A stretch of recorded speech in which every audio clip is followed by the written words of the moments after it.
सभी छात्रों को मेरा नमस्कार।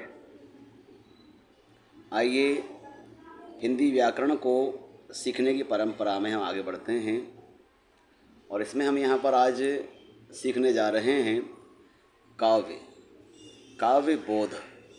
और काव्य बोध का भाग रहेगा पहला काव्य के भेद, जिसमें हम सीखेंगे काव्य की परिभाषा, काव्य के भेद और भेद के अंदर मिलने वाले अन्य भेदों को जानेंगे।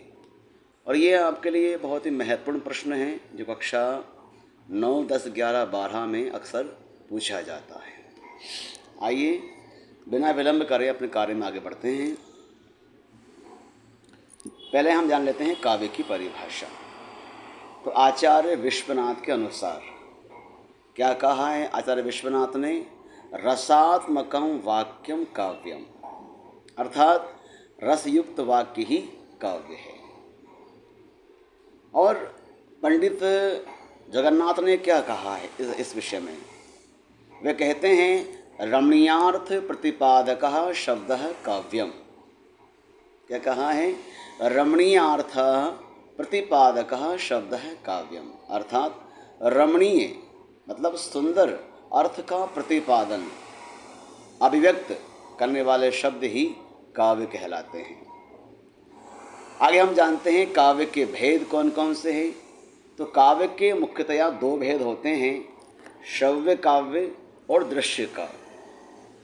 श्रव्य मतलब सुनना, दृश्य न देखना, श्रव्य काव्य और दृश्य काव्य। अब इनके भी भेद होते हैं। श्रव्य काव्य के 2 भेद हैं, प्रबंध काव्य और मुक्तक काव्य।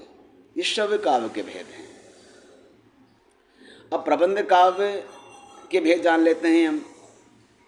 प्रबंध काव्य के होते हैं 3 भेद, महाकाव्य, खंड काव्य और आख्यान गीतियाँ, है ना। अभी हम इसमें आगे जानेंगे बाद में कि महाकाव्य क्या है, खंड काव्य क्या है और आख्यान गीतियाँ क्या है। अब मुक्तक काव्य के भेद होते हैं। तो मुक्तक काव्य के भी 2 भेद होते हैं, पाठ्य मुक्तक और गेय मुक्तक। ठीक है। गेय मुक्तक के भी 2 अंग होते हैं, गीत तथा प्रगीत, गीत और प्रगीत। तो हमने इस प्रकार से जान लिया है कि काव्य की परिभाषा क्या है। एक बार और देख लेते हैं, हम सुन लेते हैं काव्य की परिभाषा से ही। आचार्य विश्वनाथ के अनुसार परिभाषा है रसात्मकम वाक्यम काव्यम, अर्थात रसयुक्त वाक्य ही काव्य कहलाते हैं। वो काव्य है जिसमें रस की प्रधानता हो, है ना। अब पंडित जगन्नाथ ने क्या कहा इस विषय में? वे कहते हैं रमणीयार्थ प्रतिपादकः शब्दः काव्यम, अर्थात रमणीय मतलब सुंदर अर्थ का प्रतिपादन का अर्थ होता है अभिव्यक्त करना। तो रमणीय अर्थ प्रतिपादक मतलब रमणीय अर्थ प्रतिपादन करने वाले जो शब्द होते हैं वे काव्य कहलाते हैं। काव्य के 2 भेद कौन कौन से हैं? श्रव्य काव्य और दृश्य काव्य। अब श्रव्य काव्य के 2 भेद हैं, प्रबंध काव्य और मुक्तक काव्य। अब प्रबंध काव्य के 3 भेद हैं, महाकाव्य, खंड काव्य और आख्यान गीतियाँ। मुक्त काव्य के भेद कौन कौन से हैं? पाठ्य मुक्तक और गेय मुक्तक। अब गेय मुक्तक के भी 2 अंग होते हैं, गीत और प्रगीत।